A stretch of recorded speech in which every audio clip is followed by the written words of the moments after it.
Question number 11 है कि समीकरण 2x plus y is equal to 4। समीकरण दिया है 2x plus y is equal to लिखा है 4 और अगला है 2x minus y is equal to 4। यही तो है कि युग्म का आलेख खींचिए, इन रेखाओं और वाई से बनने वाले त्रिभुज के शीर्ष बिंदुओं के निर्देशांक लिखिए, साथ ही इस त्रिभुज का क्षेत्रफल ज्ञात कीजिए। ठीक है, चलो देखो, सबसे पहले तो इसको क्या बनाना है, इसका आलेख खींचना है। तो आलेख खींचने के लिए सबसे पहले तो क्या करना है, 2x plus y is equal to 4 के लिए क्या बनानी पड़ेगी, सारणी। तो अगर सारणी बनाएंगे तो ये बना दो सारणी,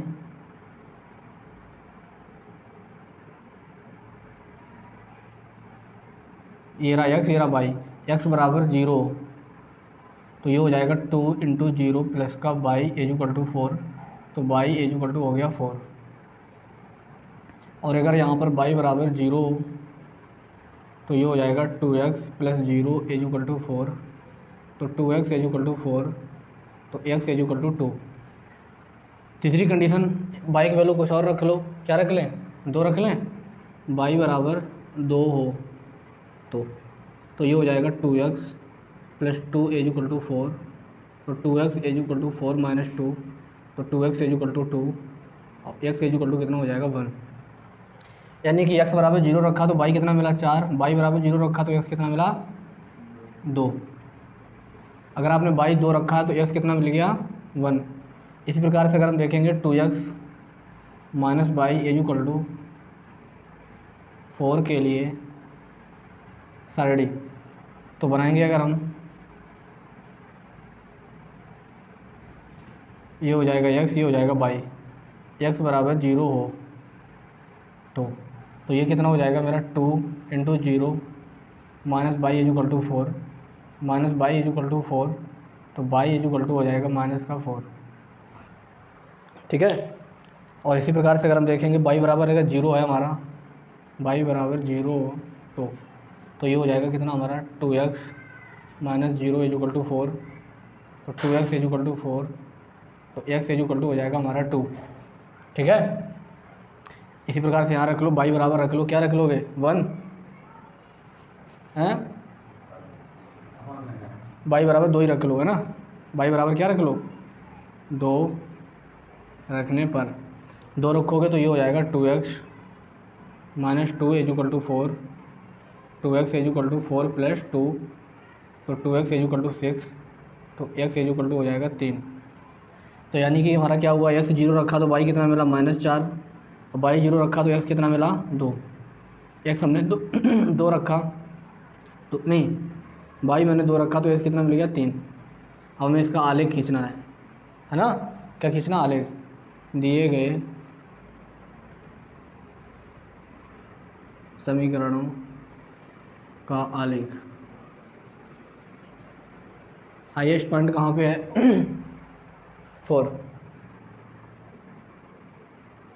तो 1 2 3 4, 1 2 3 4, 1 2 3 4, 2 3 4, -1 -2 -3 -4, 1 2 3 4, 1 2 3 4, -1 -2 -3 और -4।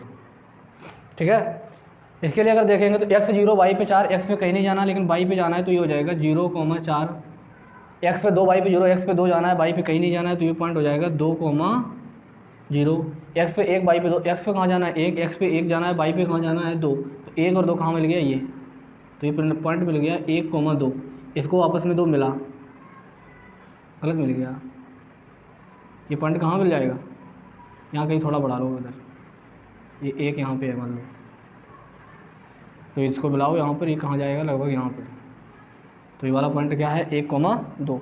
अब इसको मिला दो आपस में, तिरछा हो गया है, कोई बात नहीं, ग्राफ में जब बनाओगे तब सीधा जाएगा बिल्कुल, यहाँ हमसे थोड़ा बहुत इधर उधर हो गया, सही है 3 5। ठीक है, तो पहला एक इसका है 2x प्लस वाई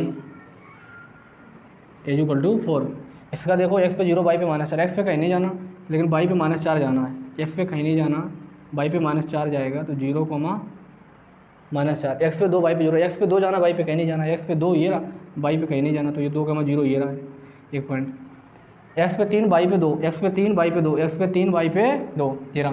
तो ये कहाँ जाएगा लगभग यहाँ पे, ये पॉइंट है 3,2, तो इनको मिला दो आपस में। जी भैया ठीक। ये किसका है, यह है 2x minus y is equal to 4।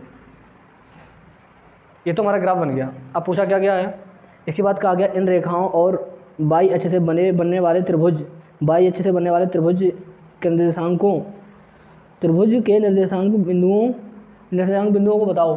By अक्ष हमारा यही तो है, ये रेखा और बाई अक्ष के द्वारा घेरा ये बन रहा त्रिभुज, जेरा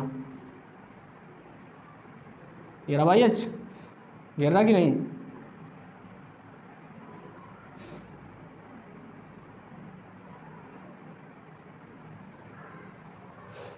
तो निर्देशांक बिंदु कौन से हो गए, एक तो ये हो गया, एक ये हो गया और एक ये हो गया। यानी कि अगर हम बात करेंगे तो निर्देशांक बिंदु हमारे कौन से होंगे,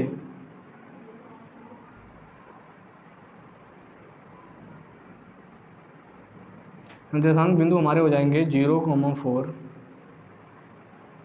और 2,0 और 0,-4। ठीक है। और इसका क्षेत्रफल भी बताना है तुम्हें। देखो दो त्रिभुज बन रहे हैं, एक त्रिभुज ये बन रहा है ना, कहाँ बन रहा, एक तो त्रिभुज ये बन रहा और एक तो त्रिभुज ये बन रहा, दो त्रिभुज बन रहे हैं, एक त्रिभुज ये बन रहा, एक त्रिभुज ये बन रहा। ये कैसा त्रिभुज है, समकोण त्रिभुज। ये कितने डिग्री है, 90 डिग्री, तो समकोण त्रिभुज है। अब यहाँ से अगर बात करेंगे हम, समकोण त्रिभुज का क्षेत्रफल कितना होता है, 1/2 गुणा आधार गुणा ऊंचाई। अगर हम देखेंगे आधार कितना हो जाएगा, अगर इसको अगर हम कोई भी नाम दे दें, अगर इसको दे दें ए, इसको दे दें बी, इसको दे दें सी, इसको दे दें डी, इसका पता हो जाए इसका दोगुना कर देंगे, इसका पता हो जाए इसका हम दोगुना कर देंगे। तो अगर हमें त्रिभुज का क्षेत्रफल निकालना है, कहाँ पर निकालना है, ये इतना नोट करो पहले, इसके बाद निकालेंगे।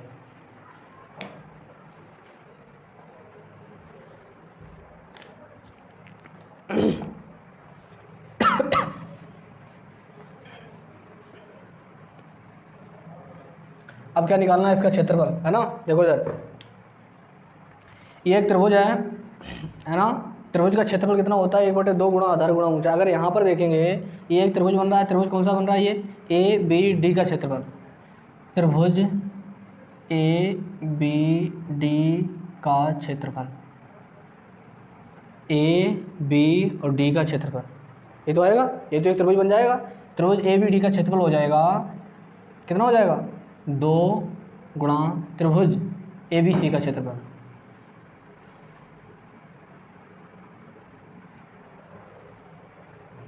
इसका क्षेत्रफल जो होगा, जब मेरे पास सेम ऐसा ही तो है, तो इसका जो होगा वही इसका 2 गुना करो तो पूरा आ जाएगा। ठीक है। तो यहाँ से अगर हम देखेंगे तो 2 तो मल्टीप्लाई में त्रिभुज ए बी सी का क्षेत्रफल होगा 1/2। आधार कितना है, आधार का मतलब यहाँ से यहाँ तक की डिस्टेंस कितनी है बताओ। ये पॉइंट लिखा है 2,0, यानी कि यहाँ से यहाँ तक 2 गए हम, एक्स अक्ष पे 2 ही तो गए, वाई अक्ष पे कहीं गए ही नहीं है। तो 2,0 यानी यहाँ से यहाँ तक की डिस्टेंस कितनी है, 2, कितनी है 2। ऊंचाई, ऊंचाई का मतलब ये तो एक्स अक्ष पे कहीं गए नहीं, वाई अक्ष पे गए, तो वाई अक्ष पे कितना हो 4, इसे काट दो तो ये कितना हो जाएगा, 2 चौगु 8 वर्ग इकाई। तो त्रिभुज ए बी डी का क्षेत्रफल नोट करो फटाफट। ठीक, 11 नंबर हो गया कंप्लीट। क्वेश्चन नंबर 12, के किस मान के लिए निम्नलिखित समीकरणों के युग्म का कोई हल नहीं है, हो जाएगा, है ना, कोई हल नहीं है। इसके लिए कौन सी कंडीशन है, a1/a2 बराबर b1/b2 बराबर c1/c2। ये हमारा क्या है, डज नॉट इक्वल टू, यानी कि जब रेखाएं कैसी होंगी, समांतर, है ना। तो इसके लिए ये क्वेश्चन नंबर 12 हो जाएगा। क्वेश्चन नंबर हम कराते हैं 13 भी वही है, अपरिमित रूप से अनेक है, लेकिन इसको हम एक को क्वेश्चन करा दें, कम से कम 2 12 13 में से एक तो करा ही दें। तो क्वेश्चन नंबर हम करा दे रहे हैं 13। इसके बाद हमारी एक्सरसाइज हो जाएगी ख़त्म। क्वेश्चन कह रहा है ए और बी के किस मान के लिए निम्नलिखित समीकरणों के युग्म अपरिमित रूप से अनेक हल होंगे। तो पहला क्वेश्चन हमारा है 2x + 3y = 7। अगला है a minus b x plus a plus b, बोलो बाई बराबर 3a प्लस बी माइनस का 2। तो इसको पहले अगर हम सही से लिख लें तो 2x प्लस का 3y minus 7 is equal to 0। a minus b x plus a plus b y minus 3a plus B minus 2 is equal to 0।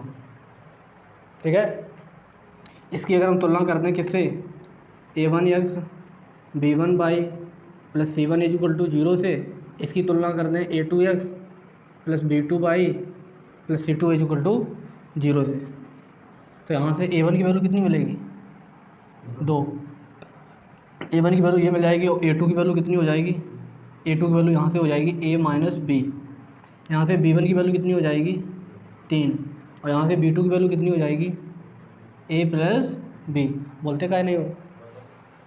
और c1 की वैल्यू कितनी हो जाएगी, माइनस 7। और यहाँ से c2 की वैल्यू कितनी हो जाएगी, माइनस का 3a प्लस बी और माइनस 2। ये पूरा होगा। इसका हल के बारे में क्या बताया गया, अपरिमित रूप से आने का लिए दिया गया है तुम्हें, चूँकि दिया है कि दिए गए समीकरण का हल कैसा होगा, अपरिमित रूप से अनेक हल। तो अगर अपरिमित रूप से अनेक हल तो यानी कि वो रेखा कैसी हैं, समपाती है ना। तो समपाती के लिए कंडीशन क्या है, a1 अपॉन में a2 बराबर में b1 अपॉन में b2 और बराबर में है c1 अपॉन में c2। तो a1 की वैल्यू हमारे पास कितनी है, 2। a2 की वैल्यू हमारे पास कितनी है, a माइनस बी। b1 की वैल्यू हमारे पास कितनी है, 3। b2 की वैल्यू कितनी है हमारे पास, a प्लस बी। c1 की वैल्यू कितनी है, माइनस का 7। और c2 की वैल्यू कितनी है, माइनस का 3a प्लस बी और माइनस का 2। समझ में आ रही बात इतनी। तो अगर इनको हल करो तो ये देखो इसके बराबर है। तो पहली कंडीशन अगर हम देखेंगे तो 2 अपॉन में a माइनस बी बराबर में 3 अपॉन में a प्लस बी। इसको आपस में क्रॉस मल्टीप्लाई कर देंगे तो ये हो जाएगा 2 इंटू ए प्लस बी बराबर 3 इंटू ए माइनस बी। यही तो होगा कि नहीं, बिल्कुल होगा। अगर ये यही होगा तो यहाँ से यहाँ मल्टीप्लाई करो तो ये हो जाएगा 2a plus 2b is equal to हो जाएगा 3a minus 3b, 3a minus 3b। तो इसको हल करो तो ये हो जाएगा 2a प्लस 2b माइनस का 3a और प्लस का 3b इज इक्वल टू क्या हो जाएगा, 0। 2a में से 3a जाएंगे तो कितने बचेंगे, माइनस का a। और 2b प्लस का 3b कितना हो जाएगा, प्लस का 5b, प्लस का 5b बराबर 0। तो यहाँ से ये हो जाएगा माइनस a बराबर माइनस का 5b से कैंसिल आउट। तो a बराबर हो गया 5b, a बराबर क्या हो गया 5b। ठीक है, अभी हमें a और b की वैल्यू नहीं मिली, हमें a और b की वैल्यू निकालनी है लेकिन, है ना। तो यहाँ से अगर हम देखेंगे इसको ये भी तो आपस में बराबर हैं, तो इनको इसकी पहली बात तो इससे कैंसिल आउट हो जाएगा। इन दोनों को अगर हम बराबर करेंगे तो कहने का मतलब ये है चूँकि 3 अपॉन में a प्लस बी और बराबर में हो जाएगा 7/3a प्लस बी और माइनस 2। इसका आपस में क्रॉस मल्टीप्लाई कर दो तो ये हो जाएगा 3 into 3a plus B minus 2, 7 into A plus B. इसका मल्टीप्लाई कर दो 9a प्लस का 3b और माइनस का 6। ये तो होगा 9a प्लस 3b और माइनस का 6 इज इक्वल टू 7a और प्लस का 7b। तो इसको इधर लेके आए 9a में 7 इधर आ जाएगा तो ये हो जाएगा कितना हो जाएगा 9a माइनस का 7a और ये है 3b और इधर आ जाएगा तो कितना हो जाएगा 3b और माइनस का 7b और माइनस का 6 बराबर में कितना हो जाएगा 0। यही तो होगा।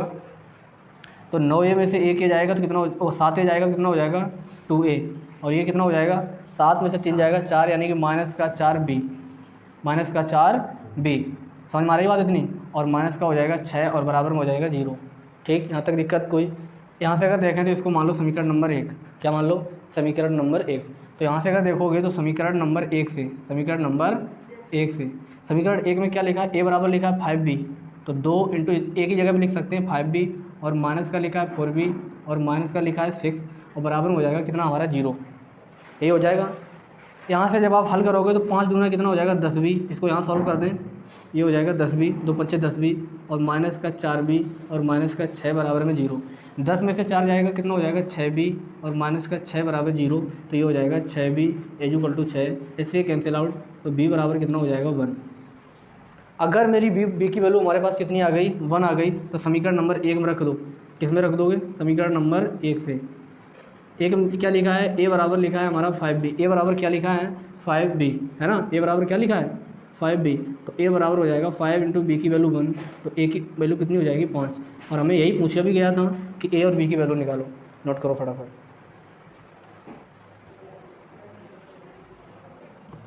ठीक है, इसके बाद और सारी क्वेश्चन हमारे ख़त्म हो चुके हैं। तो एक्सरसाइज 3A हमारी हो गई कंप्लीट। ठीक है, अब हम पढ़ेंगे इंट्रोडक्शन एक्सरसाइज 3B का। ठीक, 3B में क्या है?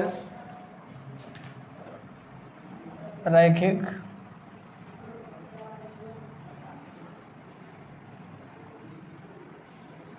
समीकरण को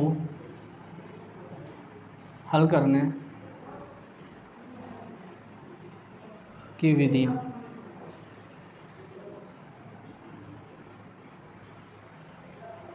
ठीक है, तो इसकी 3 विधियां हैं हमारी। पहली हमारी है प्रतिस्थापन विधि,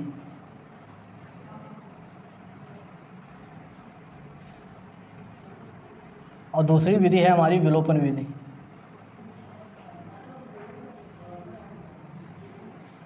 और तीसरी विधि है हमारे पास वज्र गुणनखंड विधि।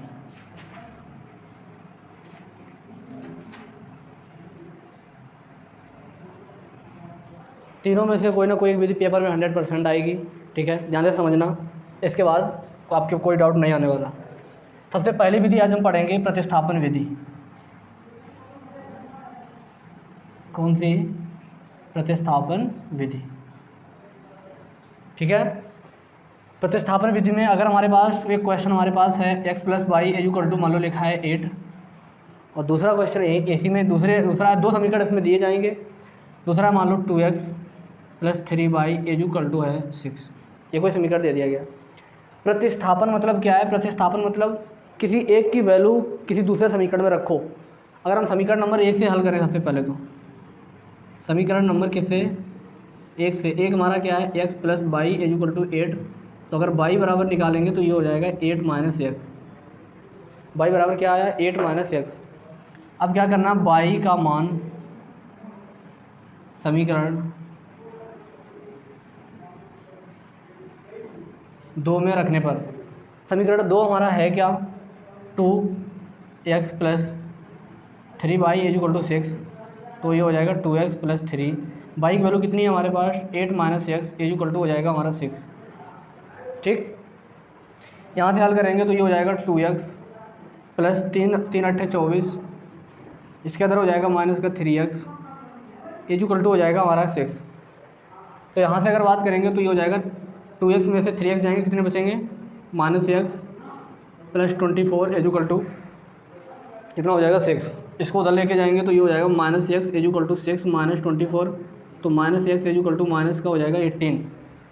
24 में से 6 जाएंगे, 18 बचेंगे, इससे कैंसिल आउट हो जाएगा। तो x बराबर कितना हो जाएगा 18। x बराबर कितना आ गया 18। ये x की वैल्यू आप किसी भी एक समीकरण में रख दो। इसको चाहो तो समीकरण नंबर 1 मान लो 3, इसको मान लो समीकरण नंबर 1, इसको मान लो समीकरण नंबर 2। समीकरण 1 2 माना ही नहीं था, लेकिन उन्होंने पहले ही लिख दिया, कोई बात नहीं, तुम्हें बोलना चाहिए था। अब हम क्या करें? समीकरण नंबर 3 से क्या करें? समीकरण नंबर 3 से, समीकरण नंबर 3 हमारे पास क्या है? y = 8 - x, तो y = 8 - x की वैल्यू कितनी है? 18, तो y = कितना हो जाएगा? -10। हमारा टारगेट इनमें क्या होगा कि x और y की वैल्यू ही निकालना। क्या टारगेट रहेगा? x और y की वैल्यू निकालना।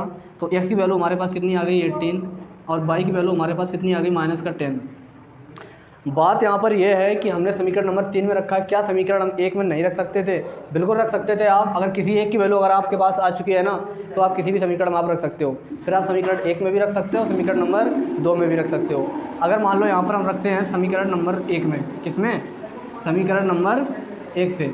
समीकरण नंबर 1 हमारा था क्या? x + y = 8।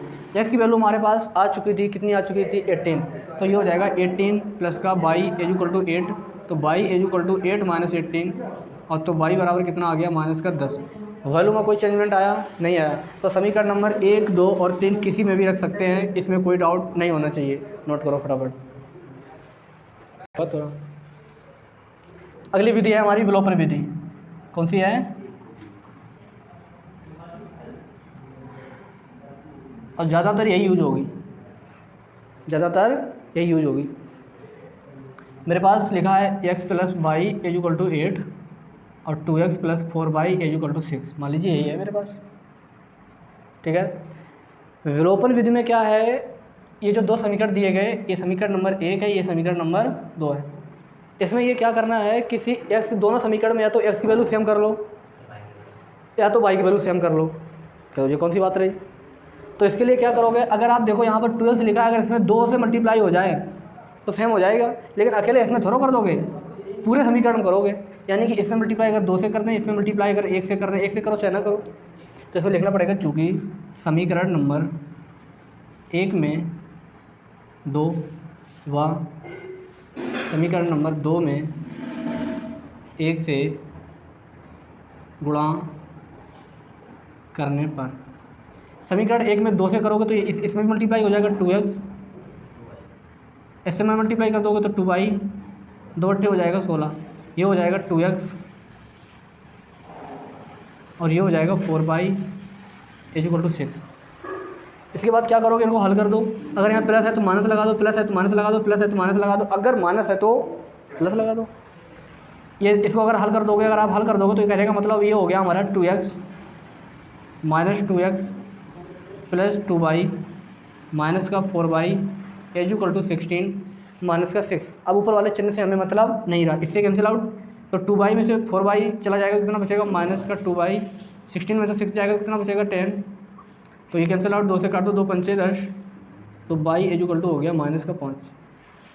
हो गया कि नहीं?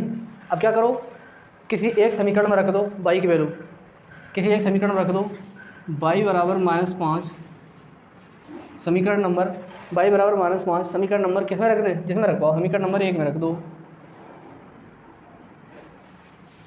समीकरण 1 में रखने पर समीकरण नंबर 1 हमारे पास क्या है, समीकरण नंबर 1 क्या है, x plus y is equal to 8। तो ये हो जाएगा x प्लस बाई की वैल्यू कितनी हो जाएगी -5 इज इक्वल टू 8। तो ये हो जाएगा x प्लस माइनस कितना हो जाएगा -5 और ये हो जाएगा 8। तो x इज इक्वल टू हो जाएगा 8 प्लस 5, तो x इज इक्वल टू हो जाएगा 13। यानी कि x की वैल्यू कितनी मिलेगी 13, तो y की वैल्यू कितनी मिलेगी माइनस का 5, माइनस का, यही हमें पता भी करना था, ठीक है। तो प्रतिस्थापन वज्र गुणनखंड हो गई। अगली विधि हमारी कौन सी है, अगली विधि हमारी है नंबर 3 वज्र गुणनखंड विधि।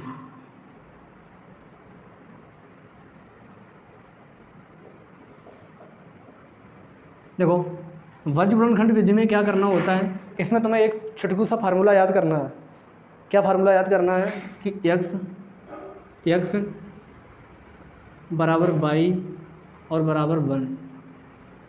तो ये तो बड़ा आसान, इतना याद रखना है, x बराबर बाई बराबर 1। इसके बाद जहाँ पर x है वहाँ पर लिख दो BC माइनस BC, यहाँ पर लिख दो बाई CA माइनस CA, जहाँ पर 1 लिखा है तो AB